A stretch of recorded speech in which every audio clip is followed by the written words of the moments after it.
Welcome to all प्यारे बच्चों। आप सभी का अपना YouTube platform Aditya science concept पर स्वागत है। साथियों, आज से हम लोग क्लास 10 का बायोलॉजी स्टार्ट कर रहे हैं। यदि आप बोर्ड की तैयारी कर रहे हैं, आपको 2026 में बोर्ड का एग्जाम देना है और आप चाहते हैं कि साइंस में हमारा अच्छा मार्क्स आए, बेहतर मार्क्स प्राप्त करना चाहते हैं, मनचाहा अंक लाना चाहते हैं, तो आप इस चैनल के माध्यम से हमारे साथ जुड़कर आप साइंस के कंसेप्ट को बेहतर कर सकते हैं और बेहतर कंसेप्ट के साथ आप अपने मनचाहा अंक प्राप्त कर सकते हैं।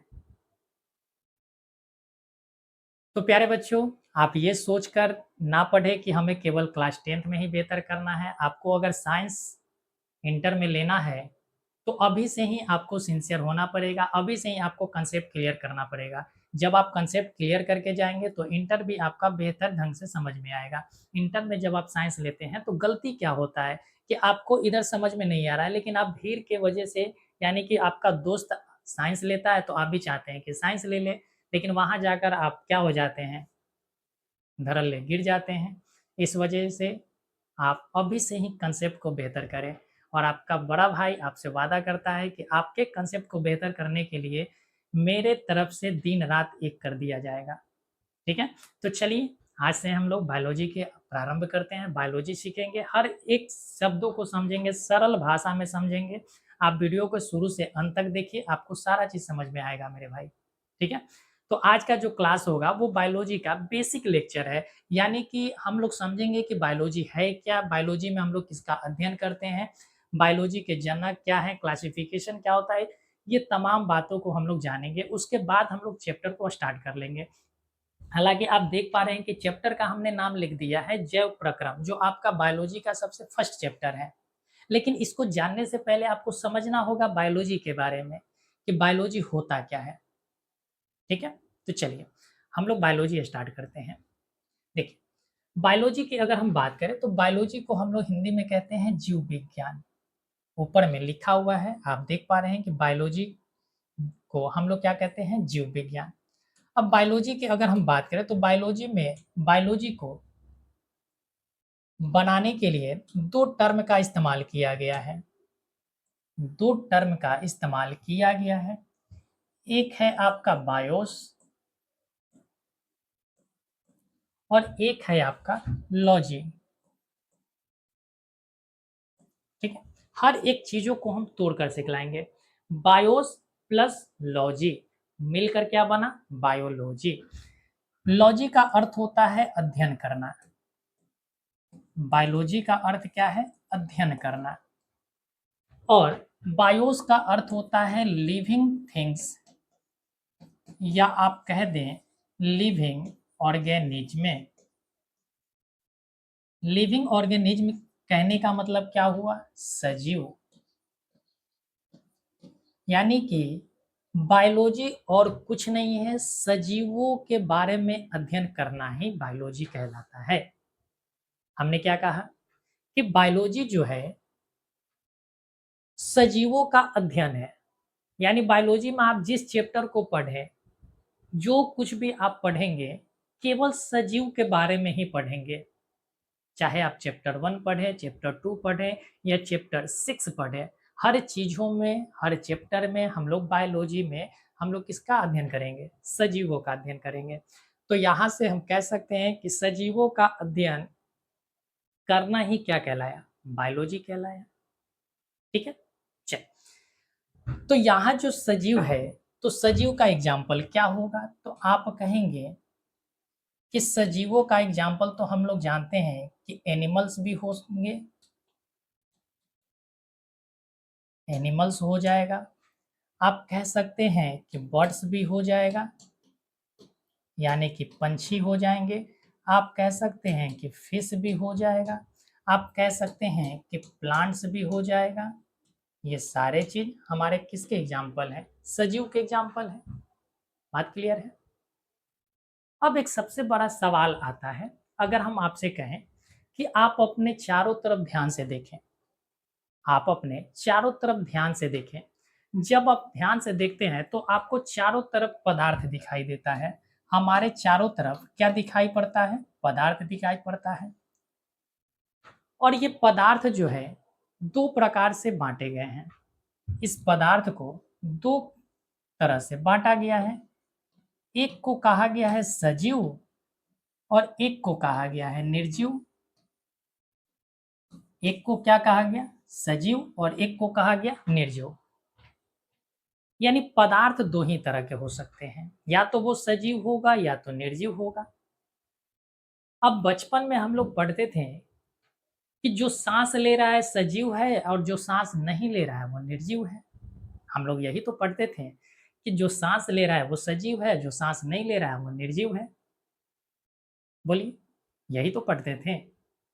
लेकिन केवल इस कारण से हम पदार्थ में सजीव और निर्जीव का विभेदन नहीं कर सकते, यानी अंतर नहीं कर सकते। सजीवों की पहचान और निर्जीवों की पहचान करने के लिए इनमें कुछ कैरेक्टर पाए जाते हैं, कुछ गुण पाया जाता है, कुछ फीचर पाए जाते हैं, और उन कैरेक्टर के आधार पर, उन फीचर के आधार पर हम पदार्थों को अलग अलग कर देते हैं और पहचान लेते हैं कि ये सजीव है या निर्जीव है। तो आइए अब हम समझते हैं कि इनके कैरेक्टर क्या है, यानी कि इनकी हम पहचान कैसे करते हैं, यानी लिविंग ऑर्गेनिज्म का पहचान हम कैसे करेंगे जो हमें निर्जीव से अलग कर दे। जो क्या कर दे? निर्जीव से अलग कर दे इसे। तो ध्यान रखेंगे कि सबसे पहली जो पहचान होती है वो मूवमेंट होता है। सबसे पहली जो पहचान है सजीवों का, यानी सजीवों में सबसे पहला जो लक्षण देखा गया, वो देखा गया कि सजीव जो है गति करते हैं। सजीव क्या करते हैं? गति करते हैं। अब गति करने का अर्थ क्या हुआ कि हमको आप देख रहे हैं कि एक जगह से दूसरे जगह हम टहल रहे हैं, इसका मतलब है कि हम गति कर रहे हैं। आप दौड़ती हुई बकरी को देखते हैं, वो गति कर रहा है। दौड़ता हुआ घोड़ा को देखते हैं, गति कर रहा है। चलती हुई गाड़ी को देख रहे हैं, वो भी गति कर रहा है। उड़ते हुए एरोप्लेन को देख रहे हैं, गति कर रहा है। उड़ता हुआ पंछी को आप देख रहे हैं, गति कर रहा है।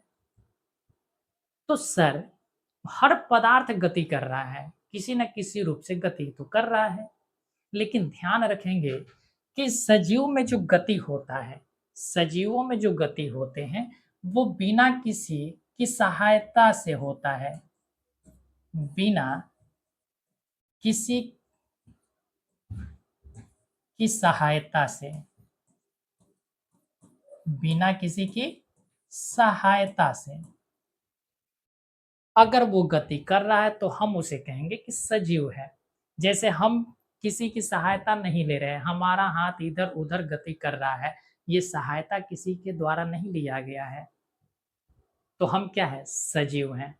लेकिन अगर हम गाड़ी की बात करें या ट्रेन ही हम ले लें, ट्रेन को आप देखे होंगे, ट्रेन को चलाने के लिए एक ड्राइवर होता है, चालक होता है। जब तक चालक ट्रेन को ड्राइव नहीं करेगा, ये ट्रेन एक जगह से दूसरे जगह नहीं जाएगा। आप मोटरसाइकिल चलाते हैं, आप साइकिल चलाते हैं, तो साइकिल एक जगह से दूसरे जगह किसके कारण जा रहा है? आपके कारण जा रहा है। आप उसको चला रहे हैं, तभी साइकिल एक जगह से दूसरे जगह जा रहा है, अन्यथा वो नहीं जाएगा। तो यहाँ से हमें पता चला कि इसमें जो गति हो रहा है, वो किसी व्यक्ति के द्वारा हो रहा है या किसी अन्य माध्यम से हो रहा है, तो ये निर्जीव होगा। और जब किसी के माध्यम से नहीं होगा, स्वयं गति होगा, क्या कह सकते हैं कि स्वयं गति होंगे। जब स्वयं से गति होगा तो हम कहेंगे कि वो क्या है? सजीव। तो सजीवों का सबसे पहला लक्षण क्या होता है? पहला गुण क्या है कि वो खुद से गति करते हैं, और खुद से गति करते हैं तो सजीव है।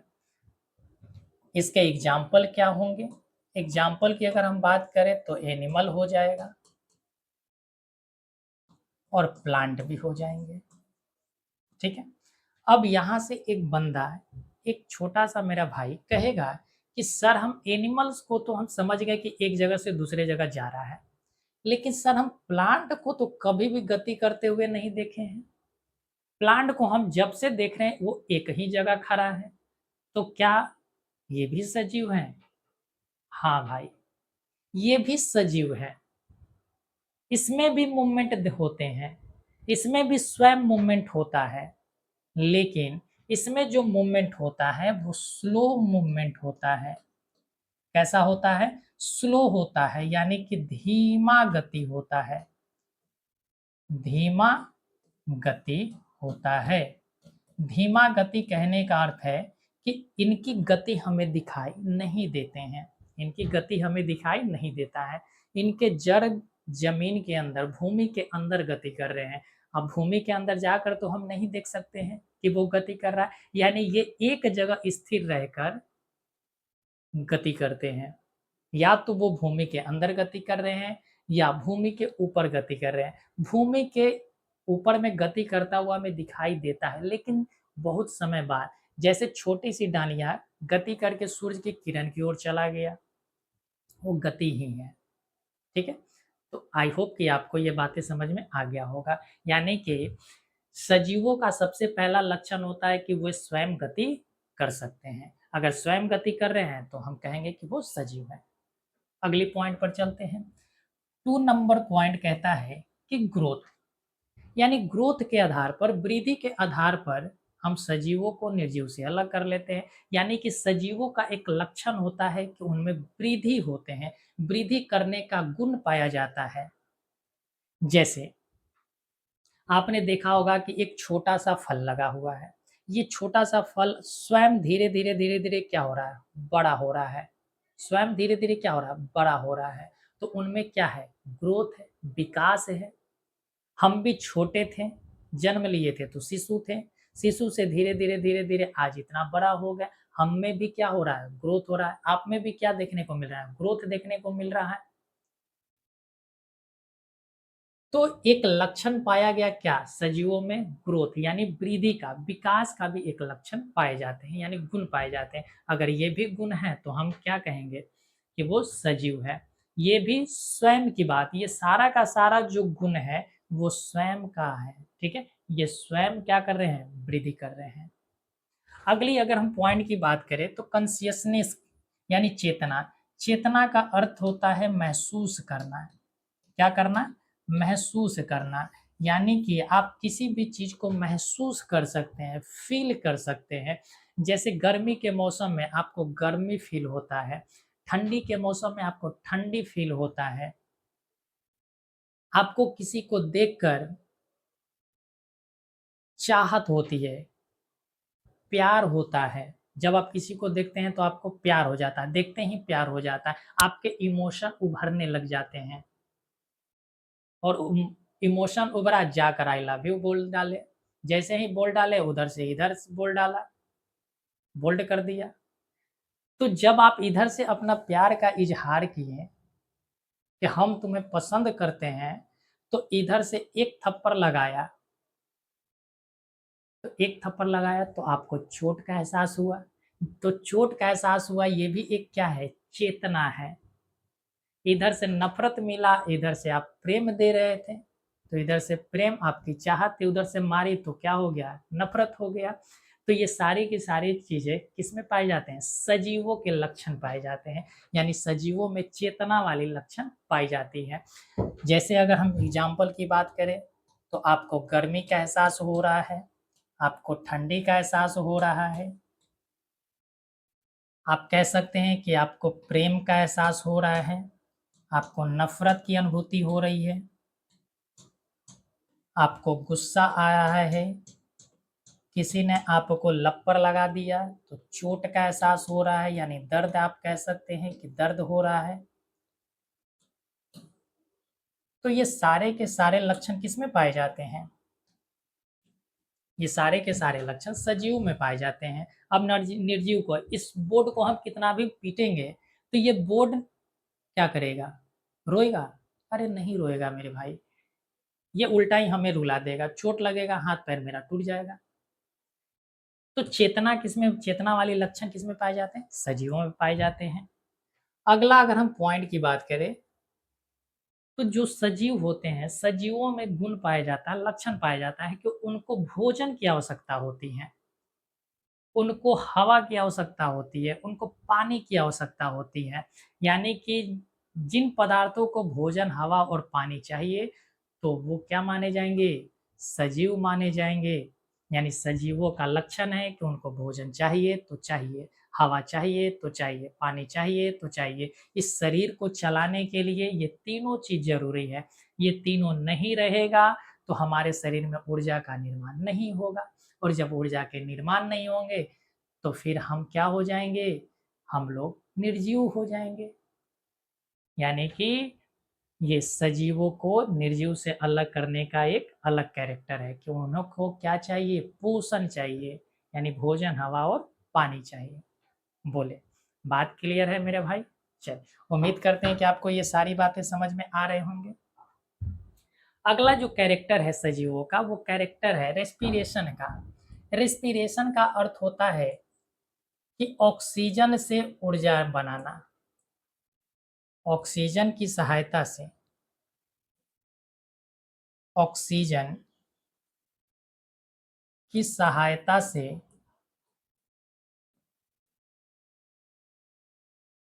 सहायता से ऊर्जा का निर्माण करना, ये किसका लक्षण होता है? सजीवों का लक्षण होता है। यानी कि सजीव क्या करते हैं? हवा से ऑक्सीजन लेते हैं, और ऑक्सीजन जब हमारी कोशिकाओं में जाती है तब क्या होते हैं? ऊर्जा का निर्माण होता है, और जब ऊर्जा का निर्माण होगा तो हमारे शरीर का ग्रोथ होगा।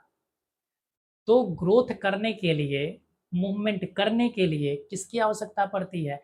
ऊर्जा की। और ऊर्जा कहाँ से होगा? श्वसन से होगा। श्वसन की क्रिया होगी तो हमारे शरीर में ऊर्जा का निर्माण होगा। यानी सिंपल सी अगर भाषा में कहें तो ऊर्जा का बनना ही श्वसन कहलाया। ऊर्जा का बनना ही क्या कहलाता है? श्वसन कहलाता है। अब बहुत सारे हमारे भाई बहन समझते हैं कि सांस लेना और छोड़ना श्वसन है। नहीं, ऐसा नहीं है। ऊर्जा का निर्माण होना क्या कहलाता है? श्वसन कहलाता है। ठीक है। चल, अगला अगर हम पॉइंट की बात करें तो अगला लक्षण होता है प्रजनन। प्रजनन का अर्थ होता है कि शिशु या बच्चे का जन्म देना। शिशु या बच्चे का जन्म देना, यानी कि इस सजीवों का एक लक्षण है कि वो अपने जैसे संतान की उत्पत्ति कर सकता है, अपने जैसा संतान को जन्म दे सकता है। अगर ऐसी गुण पाई जाती है किसी पदार्थ में तो वो क्या है? सजीव है। हम लोग भी पदार्थ ही हैं, लेकिन पदार्थ में हम लोग कैसे पदार्थ हैं? सजीव पदार्थ हैं। यानी कि सजीवों का लक्षण है कि शिशु को जन्म देगा, अपने जैसा संतान की वृद्धि करेगा, उत्पत्ति करेगा, और अपने घर परिवार को बड़ा करेगा, अपने अस्तित्व को बचाएगा। ठीक है, अपने अस्तित्व को बरकरार रखेगा। यानी सरल शब्दों में कहें तो शिशु को जन्म देना, बच्चे को जन्म देना, अपने जैसे संतान की उत्पत्ति करना एक लक्षण पाया जाता है किसमें? सजीवों में। बात क्लियर है? अगले पॉइंट की अगर हम बात करें तो अगला पॉइंट है एक्सक्रिएशन। एक्सक्रिएशन का अर्थ होता है उत्सर्जन। उत्सर्जन क्या होता है? सजीव पोषण करते हैं। अभी हमने कहा कि सजीव क्या करते हैं? सजीवों को क्या चाहिए? पोषण चाहिए, भोजन चाहिए, हवा चाहिए, पानी चाहिए। अब जब भोजन हम लोग करते हैं तो भोजन करने पर होता क्या है कि हम लोग भोजन में बहुत सारे ऐसे पदार्थ होते हैं जो हमारे शरीर के लिए अनुपयोगी होता है, जो हमारे शरीर को हानि पहुंचा सकता है, और वो ब्लड में घुल जाते हैं। तो उसको ब्लड से निकालना होता है। ब्लड से क्या करना होता है? निकालना होता है। वही हमारा क्या कहलाया? उत्सर्जन कहलाया। यानी हम कह सकते हैं कि अनावश्यक पदार्थ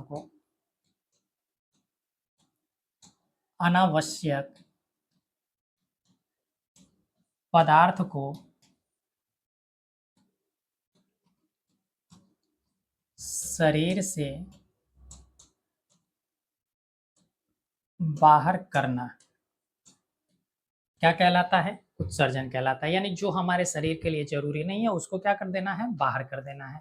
जैसे हम लोग प्रोटीन खाते हैं, प्रोटीन खाते हैं, प्रोटीन में नाइट्रोजन होता है, नाइट्रोजन से यूरिया का निर्माण होता है और यूरिया हमारे शरीर के लिए हानिकारक है। तो यूरिया को हम लोग क्या करते हैं, मूत्र के माध्यम से बाहर कर देते हैं। तो ये क्या कहलाया, उत्सर्जन कहलाएगा। हम लोग हवा लेते हैं तो हवा में नाइट्रोजन भी है, ऑक्सीजन भी है, कार्बन डाइऑक्साइड भी है। ऑक्सीजन से ऊर्जा बनेगा, ऊर्जा के दरमियान कार्बन डाइऑक्साइड का निर्माण होगा। पहले से वायुमंडल से हमने कार्बन डाइऑक्साइड लिया और हमारे शरीर में भी कार्बन डाइऑक्साइड का निर्माण हुआ। और ये कार्बन डाइऑक्साइड जो है हमारे शरीर के लिए नुकसानदेह है, नुकसान पहुंचाएगा। तो कार्बन डाइऑक्साइड को क्या करना है, बाहर निकालना है। तो हमारा क्या कहलाया, उत्सर्जन कहलाया। ठीक है, तो अनावश्यक पदार्थों को शरीर से बाहर करना ही क्या कहलाता है, उत्सर्जन कहलाता है। मेटाबॉलिज्म, मेटाबॉलिज्म का अर्थ होता है कि हमारे शरीर में टूट फूट की क्रिया होती है, यानी कि आंतरिक रूप से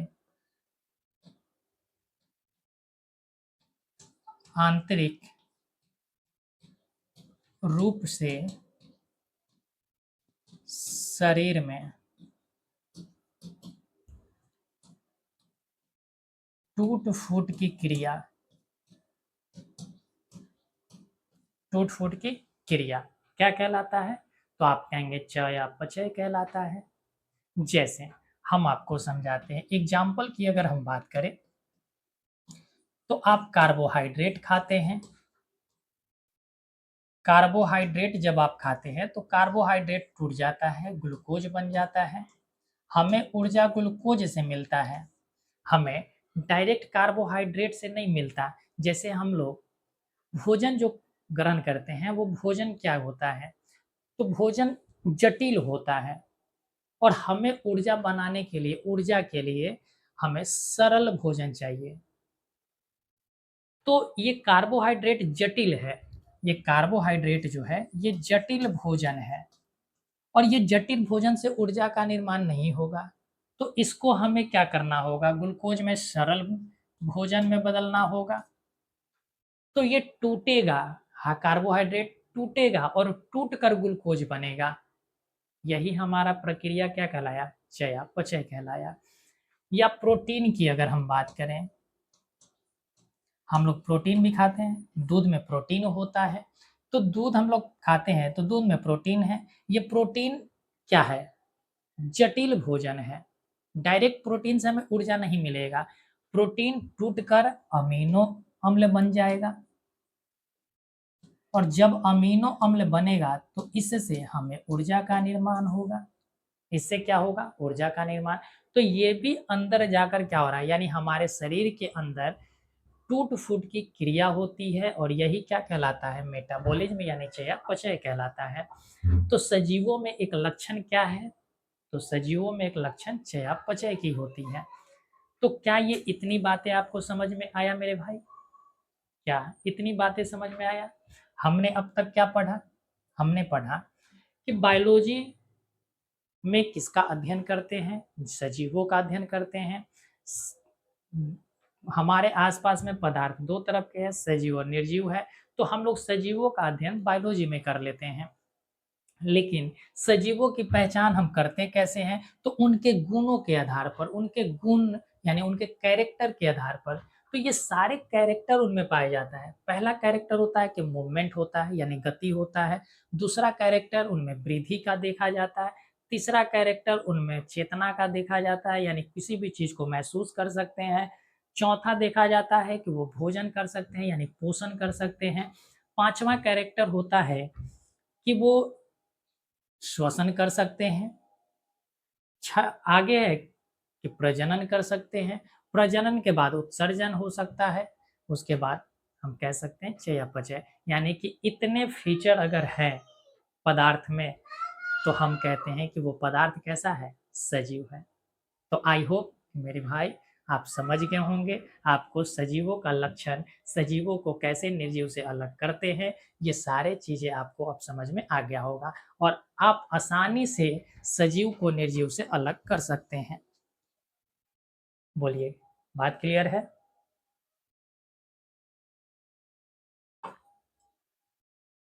चल आगे बढ़ते हैं। अब देखिए, जब हम अपने आसपास देखते हैं तो अब हम सजीव का अध्ययन करेंगे। तो जितने सारे सजीव हैं,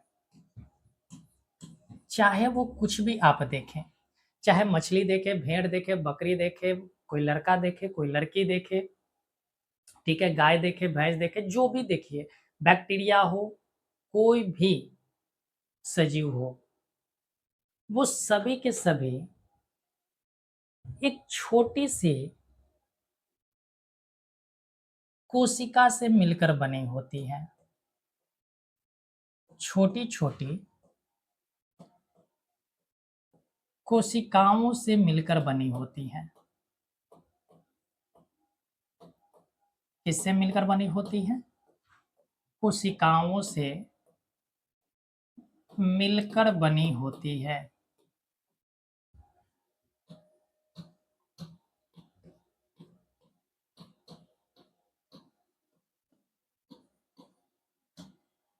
अब इसका क्या अर्थ है, चलिए समझते हैं। आपने घर बनता हुआ देखा होगा, आपने घर बनता हुआ देखा होगा। अगर हम घर की बात करें तो घर को बनाने के लिए हमें क्या चाहिए? ईंट की आवश्यकता पड़ती है। घर बनाने के लिए हमें क्या चाहिए? ईंट चाहिए। एक ईंट रहेगा तो एक ईंट से क्या घर का निर्माण होगा? नहीं होगा। तो ईंट पर हम लोग ईंट जोड़ते हैं।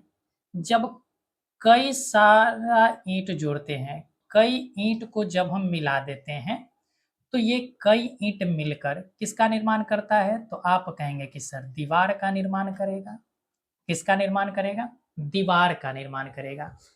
यानी कि एक दीवार के निर्माण के लिए हमें बहुत सारे ईंटों की आवश्यकता पड़ती है।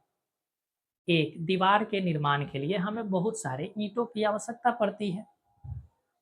क्या दीवार से हमारा पूरा कमरा तैयार हो गया? पूरा घर तैयार हो गया? नहीं। अब दीवार से क्या होता है कि हमें कई दीवारों की आवश्यकता पड़ेगी। जैसे एक कमरा अगर बनाना है तो एक कमरा में हम देखते हैं कि 4 तरफ से दीवार होते हैं। कितने तरफ से दीवार होते हैं? 4 तरफ से। जैसे ये कमरा है, तो ये कमरा में एक इधर दीवार है, एक इधर सामने में, एक लेफ्ट में है और एक राइट में है। यानी कि चारों तरफ दीवार है। तो ऐसे ही जब हम कई दीवारों को मिलाते हैं, तो कई दीवार मिलकर कमरा का निर्माण करता है।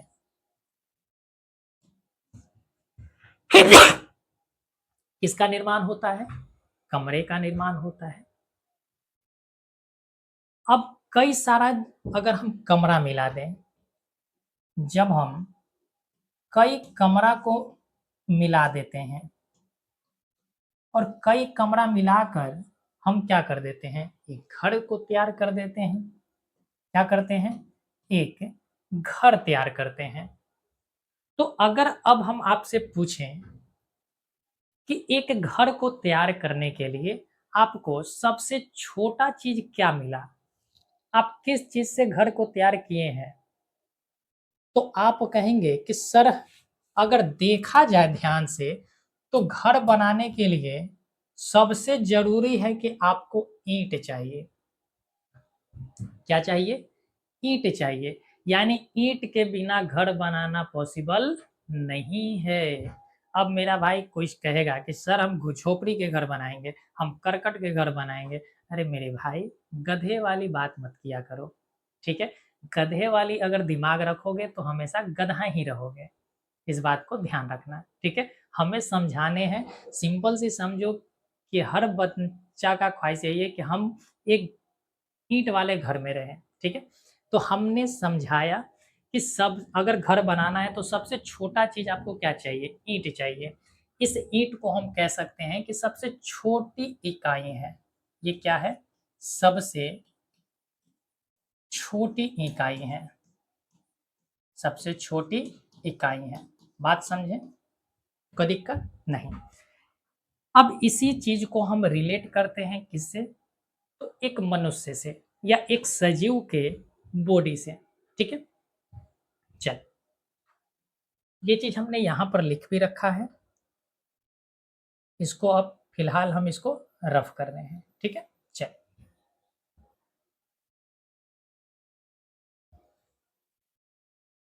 हमने कहा कि सभी जीवित चीजें जो है छोटी छोटी जीवित इकाइयों से बनी है जिन्हें कोशिका कहते हैं। जिन्हें क्या कहते हैं? कोशिका कहते हैं। यानी अभी हमने कहा कि सभी जीवों का निर्माण छोटी छोटी कोशिकाओं से मिलकर हुई है।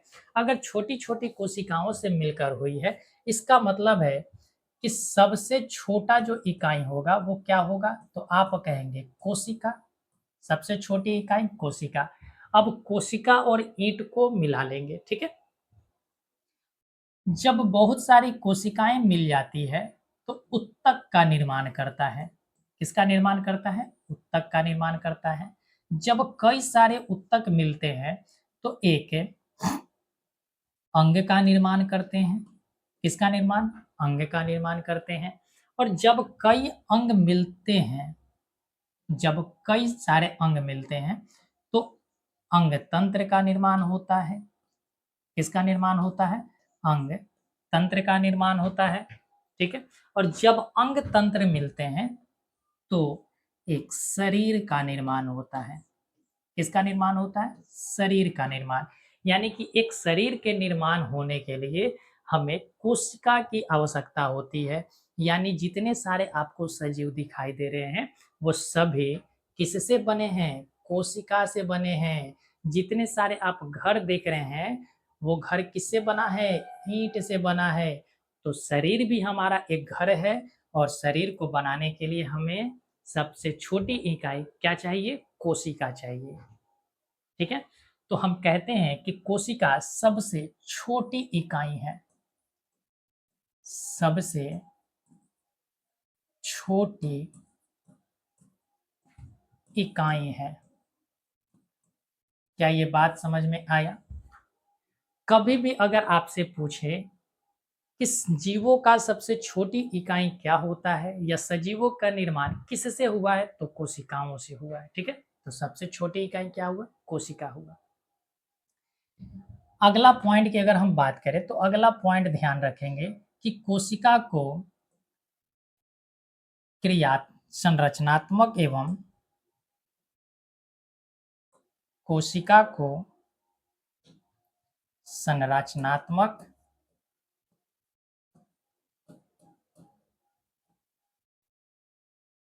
संरचनात्मक एवं क्रियात्मक इकाई भी कहते हैं। ये सबसे छोटी इकाई है और इसको हम संरचनात्मक एवं क्रियात्मक इकाई कहते हैं। संरचनात्मक कहने का अर्थ हुआ कि ये किसी भी शरीर के बॉडी स्ट्रक्चर को देता है।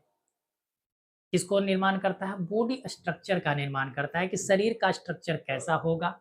और क्रियात्मक का अर्थ होता है कि उसको क्रिया करने के लिए यानी कि ऊर्जा का निर्माण, उनके फंक्शन करने के लिए ये जरूरी होता है। तो कोशिका क्या है? संरचनात्मक एवं क्रियात्मक इकाई है, ठीक है। अब इतनी बात अगर आप समझ गए तो अब इस चीज को हम मिटा रहे हैं।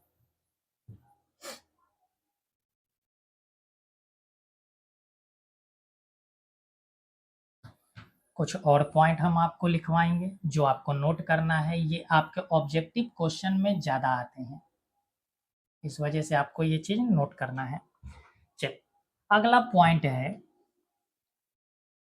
कि कोशिका की खोज किसने किया? कोशिका की खोज किसने किया था? तो ध्यान रखिएगा, रॉबर्ट हुक। रॉबर्ट हुक, यानी कि रॉबर्ट हुक साहेब ने वो सबसे पहले कोशिका को देखा था। सबसे पहले किसने देखा था? रॉबर्ट हुक ने देखा था कोशिका को, ठीक है। तो आपसे अगर कभी भी प्रश्न पूछा जाए कि कोशिका की खोज किसने किया, तो हुक ने किया था। अब याद कैसे रखेंगे? तो देखिए, सबसे छोटी चीज क्या है? कोशिका। शरीर का सबसे छोटी चीज कोशिका है। और मान लीजिए कि किसी छोटी चीज को अगर हमें पकड़ना है तो किससे पकड़ेंगे? हुक से पकड़ेंगे। किससे पकड़ेंगे? हुक से पकड़ेंगे। तो ध्यान रखिएगा कि सबसे छोटी इकाई क्या हो की खोज यानी कोशिका की खोज किसने किया? हुक ने किया। अगला अगर हम पॉइंट की बात करें तो अगला बात ध्यान रखिएगा कि जीवित कोशिका की खोज किसने किया? जीवित कोशिका की खोज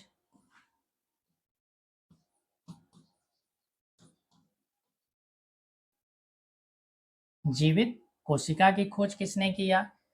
तो ल्यूवेन हॉक। किसने किया था? Leeuwenhoek. यानी कि ल्यूवेन हॉक ने जीवित कोशिका को खोजा और मृत कोशिका को खोजने वाले कौन थे? Robert Hooke. ध्यान रखिएगा कि इन्होंने जो खोजा था वो मृत कोशिका था। कैसा कोशिका था? मृत कोशिका था। अच्छा, यहां से और पॉइंट आपको ध्यान रखना है कि कोशिका सिद्धांत किसने दिया? कोशिका सिद्धांत देने वाले कौन थे? कोशिका सिद्धांत किसने दिया? तो स्लाइडेन एवं स्वान। स्लाइडेन एवं स्वान ने कोशिका की खोज रॉबर्ट हुक ने किया, मृत कोशिका की खोज रॉबर्ट हुक ने किया, जीवित कोशिका की खोज लीवेन हुक ने किया और कोशिका सिद्धांत किसने दिया? स्लाइडेन एवं स्वान ने दिया। कोशिका क्या है? सबसे छोटी इकाई है। जीवन की संरचनात्मक एवं क्रियात्मक इकाई कौन है? तो कोशिका है। तो इस तरीका से हमारा कोशिका जो है, छोटी छोटी जीवित कोशिकाओं से हमारा क्या हुआ है? शरीर का निर्माण हुआ। यानी जितने सारे जीवित चीज आपको जितने सारे लिविंग ऑर्गेनिज्म आपको दिखाई दे रहे हैं, जीवित जीव दिखाई दे रहे हैं, वो सभी किससे बना है? तो कोशिका से बना है। ठीक है, हम आप कोई भी बैक्टीरिया वगैरह जितने सारे हैं वो सभी। ये देखिए, अभी हमने कहा कि जितने सारे हैं जीव किससे बने हैं? कोशिका से बने हैं।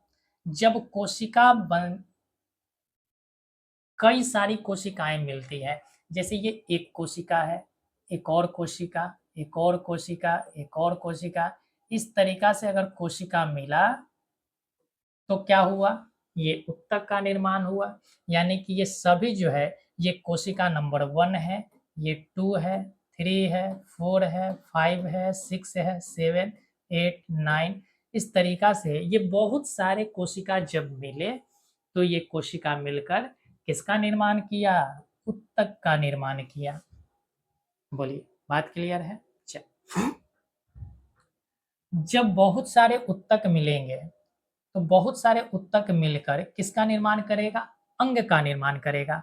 और यही अंग बनेगा। अंग कहने का अर्थ, जैसे हमारा हाथ बनेगा, पैर बनेगा, किडनी बना, हमारा हार्ट बना, फेफड़ा बना, मस्तिष्क बना, लीवर बना, हम कह सकते हैं कि और सारी चीजें जो है, यूट्रस बनेगा, लीवर बनेगा, ये सारे चीज जो है क्या है? अंग है। तो जब उत्तक मिलेगा तो अंग बनेगा, उत्तक मिलेगा तो अंग बनेगा। और अंग जब मिलेंगे तो अंग तंत्र बनाएंगे। अंग तंत्र कहने का मतलब है कि जो एक सिस्टम होगा, यानी बहुत सारे अंग जब मिलते हैं तो एक सिस्टम का निर्माण। जैसे यहाँ पाचन तंत्र है, ये जो आप स्ट्रक्चर देख रहे हैं, ये स्ट्रक्चर किसका है? पाचन तंत्र का है। ये स्ट्रक्चर जो आप देख रहे हैं, ये क्या है? पाचन तंत्र है। तो ये हमारा क्या कहलाया? अंग तंत्र। और जब अंग तंत्र मिलते हैं तो अंग तंत्र मिलकर, बहुत सारे अंग तंत्र मिलकर मेरे भाई ये किसका निर्माण करेंगे? बॉडी का। अब वो चाहे लड़का का शरीर शरीर हो या किसी लड़की का शरीर हो। बात क्लियर हुआ? तो इस तरीका से हमारा कोशिका खत्म होता है। बोलिए, कोशिका खत्म हो गए। चल, कोशिका से ये सारी चीज आप ध्यान रखेंगे। कोशिका होता कैसा है? कोशिका दो तरह के होते हैं, एक होता है जंतु कोशिका और एक होता है, इसको हम कहते हैं जंतु कोशिका। जंतु कोशिका। और एक होता है पादप कोशिका।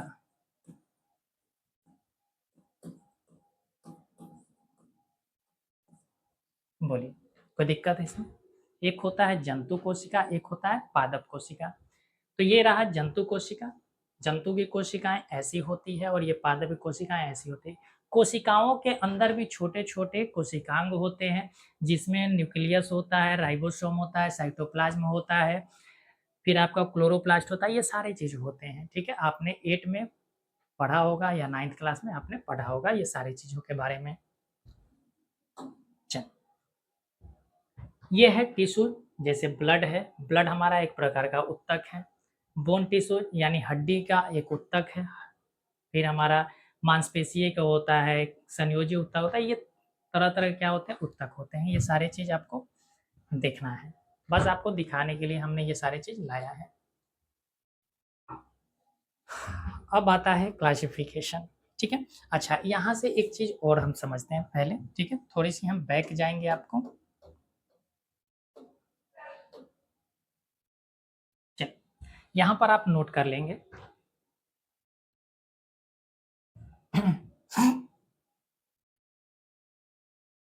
कभी भी आपसे अगर पूछा जाए कि बायोलॉजी के पिता यानी कि जीव विज्ञान का पिता, जीव विज्ञान का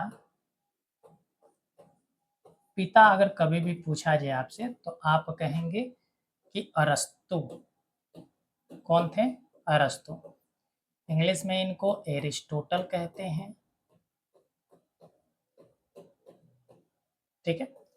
अरस्तु कह दीजिए या एरिस्टोटल कह दीजिए, ठीक है?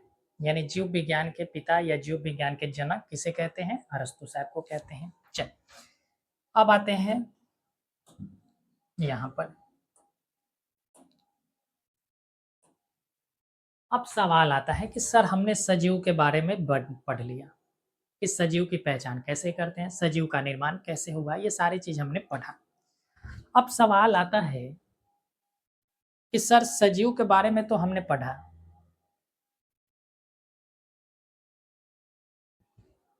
लेकिन सजीवों के क्या प्रकार होते हैं या नहीं होते हैं? सभी सजीव एक जैसा होता है? तो नहीं, सभी सजीव एक जैसे नहीं होते हैं। सभी सजीव एक जैसे नहीं होते हैं, उनमें विभिन्नताएं पाई जाती है, चाहे वो आकार से हो, चाहे उनके गुण से हो, तरह तरह की विभिन्नताएं पाए जाते हैं, चाहे ऊपर से हो या उसके इंटरनली हो, उनमें विभिन्नताएं पाई जाती हैं, ठीक है? उन्हीं विभिन्नताओं के बारे में हम लोग पढ़ते हैं, जिसको हम लोग कहते हैं क्लासिफिकेशन। क्या कहते हैं? क्लासिफिकेशन। यानी कि सजीवों को अलग अलग करके बांट के पढ़ना ही क्या कहलाया? क्लासिफिकेशन कहलाया, वर्गीकरण कहलाया। तो ध्यान रखिएगा कि आपसे पूछा जाएगा, ठीक है, कि वर्गीकी का पिता किसे कहा जाता है?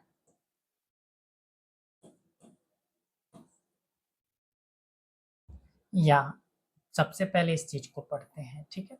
देखिए,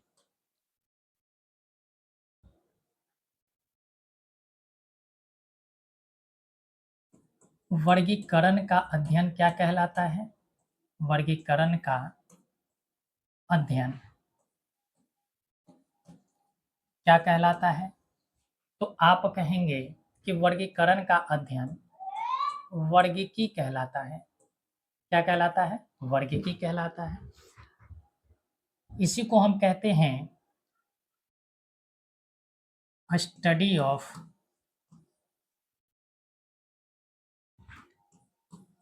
क्लासिफिकेशन, ठीक है? स्टडी ऑफ क्लासिफिकेशन क्या कहलाया? तो आप कहेंगे टैक्सोनॉमी। टैक्सोनॉमी कहलाता है, यानी वर्गीकी, ठीक है? ये एक चीज क्या है? ये कहीं है, हमने हिंदी और इंग्लिश में लिख दिया। वर्गीकी का अगर पिता आपसे पूछा जाए कि वर्गीकी का पिता कौन है या वर्गीकी का जनक किसे कहा जाता है? वर्गीकी का पिता या जनक किसे कहा जाता है? तो आप कहेंगे कैरोलस लिनियस को। कैरोलस लिनियस को,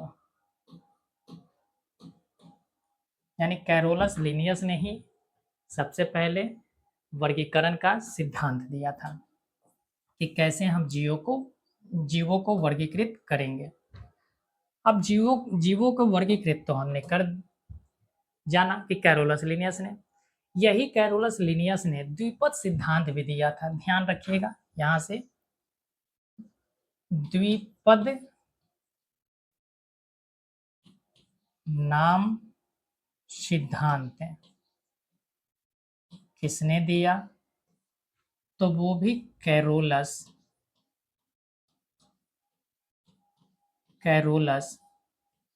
लिनियस ही दिया था।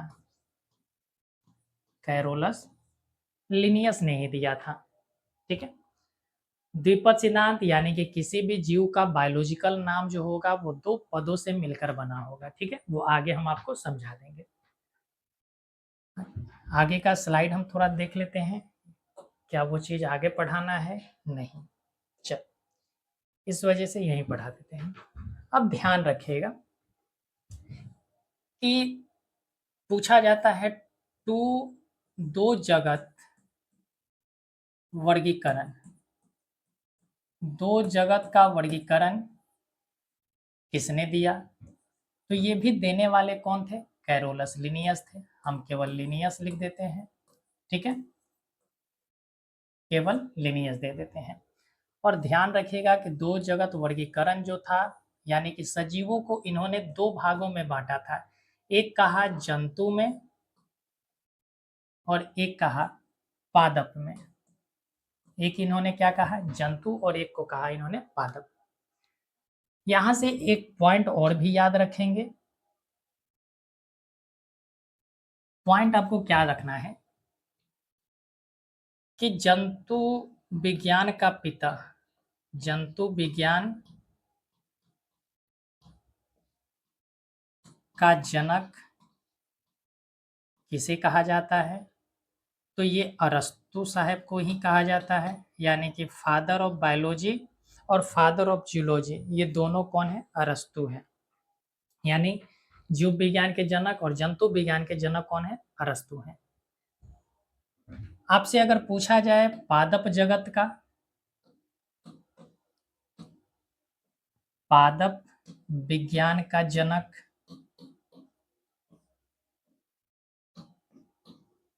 कौन है?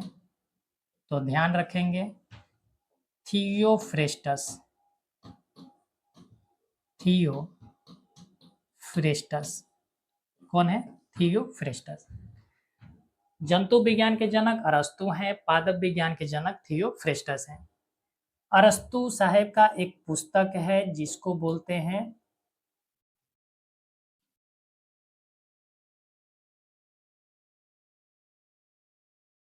इनके पुस्तक का नाम है,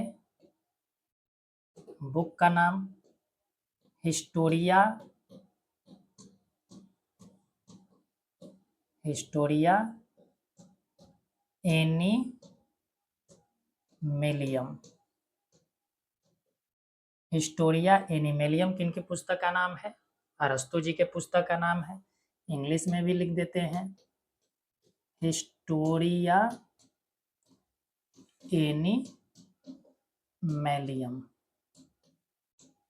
ठीक है। अगर पूछा जाए कि थियोफ्रेस्टस जी का बुक का नाम क्या है, तो बस ध्यान रखना है हिस्टोरिया, हिस्टोरिया प्लांटेरम।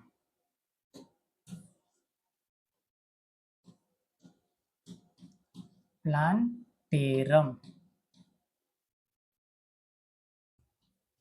इंग्लिश में भी यही है, हिस्टोरिया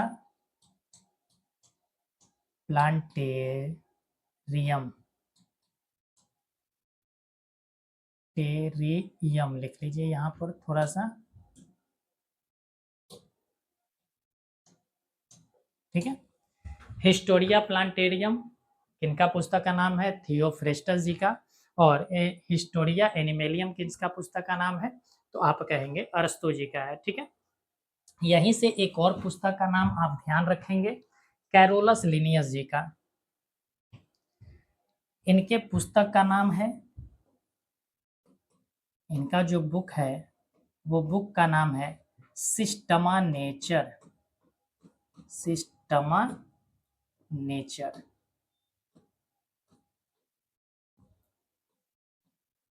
सिस्टमा नेचर, ठीक है, इनकी पुस्तक का नाम है। आप जाकर, हमारा वादा है, आप जाकर ये सारे चीज को देखेंगे, प्रीवियस ईयर सवाल को आप जाकर देखिए, ये सारे के सारे क्वेश्चन मिलेंगे कि दो जगत का वर्गीकरण किसने किया था, लिनियस ने किया था। जंतु विज्ञान का, जंतु विज्ञान के जनक कौन है, अरस्तु है। पादप विज्ञान के थियोफ्रेस्टस हैं। हिस्टोरिया प्लांटेरम किनका पुस्तक है, थियोफ्रेस्टस का। हिस्टोरिया एनिमेलियम किनका पुस्तक है, अरस्तु का है। सिस्टमा नेचर के लेखक कौन है, कैरोलस लिनियस है। द्विपद सिद्धांत किसने दिया था, कैरोलस लिनियस दिया था। वर्गीकी का जनक किसे कहा जाता है, कैरोलस लिनियस को कहा जाता है। वर्गीकरण का अध्ययन क्या कहलाता है, वर्गीकी कहलाता है। ये तमाम क्वेश्चन आपको देखने को मिलेंगे प्रीवियस ईयर सवाल में, आप जाकर देख सकते हैं, ठीक है। चलिए, एक चीज और हम आपको बता देते हैं एक्स्ट्रा में, हालांकि वहां से भी प्रश्न आ सकता है।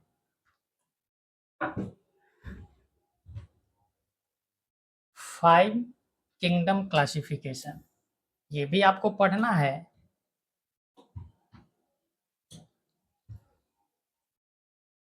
5 जगत वर्गीकरण, ठीक है। 5 जगत वर्गीकरण के जनक कौन है, तो आप कहेंगे कि इनके जनक जो है, यानी इन बताने वाले जो है, R.H. Whittaker, R.H. व्हिटेकर है, ठीक है। 5 जगत का कौन है पिता, R.H. व्हिटेकर, यानी 5 जगत वर्गीकरण कौन दिए थे, व्हिटेकर दिए थे। कौन कौन से थे, तो आप ध्यान रखेंगे। पहला था जंतु, यहाँ इंग्लिश में लिखेंगे ताकि आपको और भी बेहतर समझ में आए। एनिमल, उसके बाद था प्लांट, उसके बाद था प्रोटिस्टा, उसके बाद था मोनेरा, और उसके बाद अगर हम बात करें तो फंगाई था, जिसे हम कवक कहते हैं, ठीक है, ध्यान रखेंगे। मोनारिया की अगर हम बात करें, इसको क्या कहते हैं, मोनेरा, ठीक है। मोनेरा की अगर हम बात करें तो ये एकल कोशिकीय होता है, एकल कोशिकीय जीव है और प्रोकैरियोटिक है, प्रोकैरियोटिक जीव होता है, ठीक है। मोनेरा कैसा जीव है, एकल कोशिकीय जीव है, यानी कि एक ही प्रकार के कोशिका से बना है, और प्रोकैरियोटिक है, यानी कि इनके कोशिकांग डेवलप नहीं होते हैं, ठीक है। इसके एग्जाम्पल क्या है, तो एग्जाम्पल में याद रखेंगे जितने सारे जीवाणु हैं वो सब इसी के एग्जाम्पल है, जीवाणु जितने सारे हैं वो सब इसी के एग्जाम्पल है। उसके बाद ध्यान रखिएगा, जैसे एक क्वेश्चन पूछा जाता है नील हरित शैवाल, नील हरित शैवाल जो है वो भी क्या है, एक जीवाणु है, और कैसा जीवाणु है, तो कहेंगे एकल कोशिकीय और प्रोकैरियोटिक जीवाणु है, ठीक है। बोलिए, प्रोटिस्टा की अगर हम बात करें, इसको हम क्या कहते हैं, प्रोटिस्टा कहते हैं। प्रोटिस्टा की अगर हम बात करें तो ये एकल कोशिकीय है,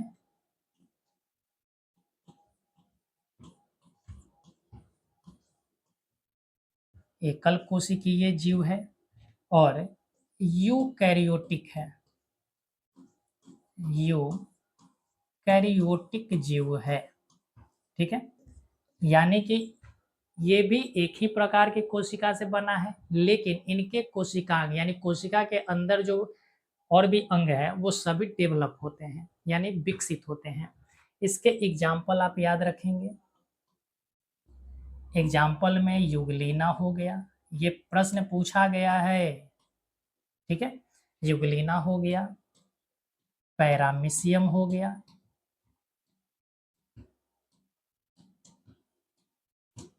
पैरामीशियम, यूग्लिना हो गया, पैरामीशियम हो गया, ठीक है, ये सारे जीव। एक और याद रखिएगा, अमीबा। क्वेश्चन पूछ दिया जाता है कि पैरामीशियम कैसा जीव है, तो एकल कोशिकीय है। फंगाई में अगर आपको ध्यान रखना है तो जो ब्रेड पर आपने देखे होंगे फंगस लग जाता है, ठीक है, कवक को ही हम क्या बोलते हैं, फंगस बोलते हैं। क्या बोलते हैं, फंगस बोलते हैं। इसका एक एग्जाम्पल है ईस्ट। इसका एक एग्जाम्पल याद रखेंगे, ईस्ट। हालांकि ये इस चीज को भी हम लिख दे रहे हैं, चलिए पहले इसको लिख देते हैं, ईस्ट, ठीक है।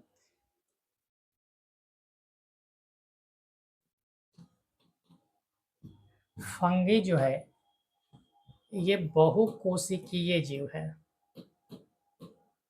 बहुकोशिकीय है और यूकैरियोटिक होता है, यूकैरियोटिक होता है, ठीक है, बात क्लियर है। ये सारे चीज आप ध्यान रखेंगे। एनिमल का आप एग्जाम्पल जानते हैं, प्लांट का भी जानते हैं, बस इन दोनों के बारे में जानिए कि ये बहुकोशिकीय होते हैं,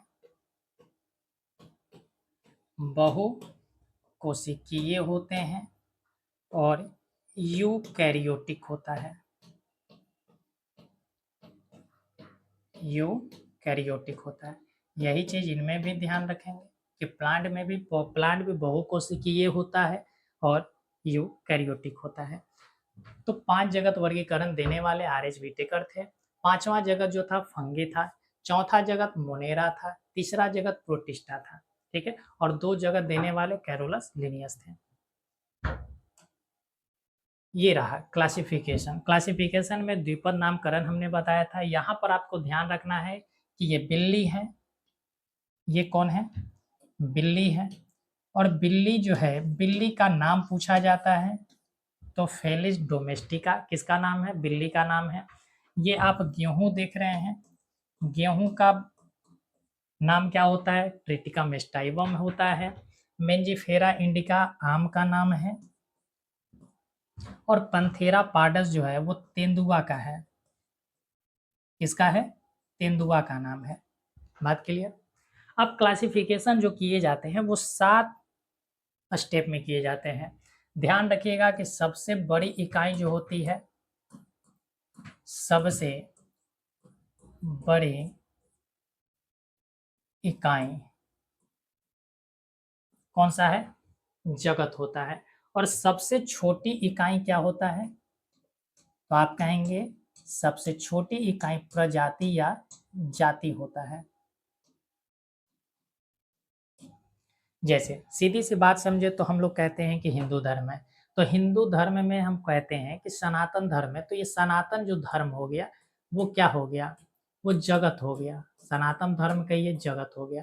या मुस्लिम धर्म कहिए, ये भी क्या हो गया, तो कहेंगे कि ये जगत हो गया।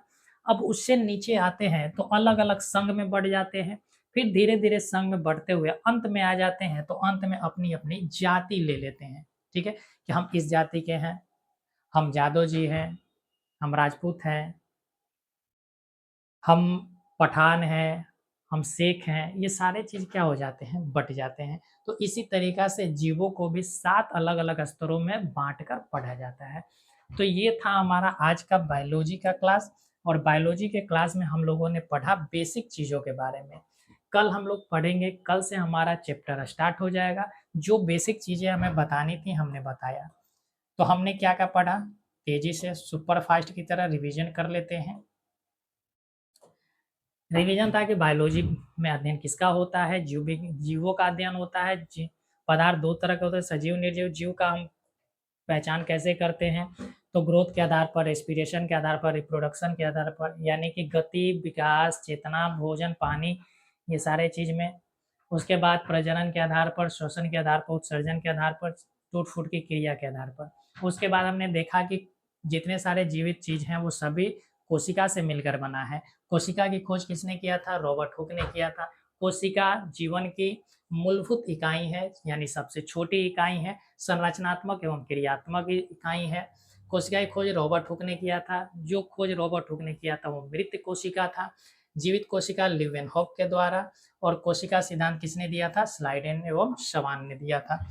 उसके बाद हम लोगों ने पढ़ा कि यही कोशिका से मिलकर उत्तक बनता है, उत्तक से मिलकर अंग बनते हैं, अंग से मिलकर अंग तंत्र, और अंग तंत्र से मिलकर एक बॉडी का निर्माण होता है। ये चीज हमने जाना। उसके बाद हम लोगों ने देखा कि कोशिका दो तरह के होते हैं। हालांकि कोशिका को हमने देखा कि जंतु की कोशिका है ये, और ये प्लांट की कोशिका है। इनमें बहुत सारे कोशिकांग पाए गए हैं। ये बीच में जो आप देख रहे हैं ये सब इनका क्या है? अपना अलग अलग कोशिकांग है। ठीक है। उसके बाद हमने देखा टिश्यूज है ये। फिर हमने जाना वर्गीकरण के बारे में कि द्विपदांत सिद्धांत किसने दिया था, वर्गीकरण का अध्ययन क्या कहलाता है, फिर टू किंगडम क्लासिफिकेशन क्या है, फिर हमने देखा कि 5 किंगडम क्लासिफिकेशन क्या है। तो इन तमाम बातों को हम लोगों ने जाना है। अब मेरे भाई, आपको अगर शायद बायोलॉजी अच्छा लगा होगा पढ़कर हमसे, आपको सारा चीज़ समझ में आया होगा, तो आप चैनल को सब्सक्राइब कर दीजिए, लाइक कर दीजिए, और अपने दोस्तों के साथ भी शेयर कर दीजिए, ताकि वो भी अपने मनचाहे टीचर के साथ हमसे जुड़कर अपना कंसेप्ट बेहतर करेंगे और अपना मनचाहा अंक प्राप्त कर सके। ठीक है। तो चलिए फिर हम लोग मिलेंगे अगले क्लास में। तब तक आप अपना ख्याल रखें। चलिए।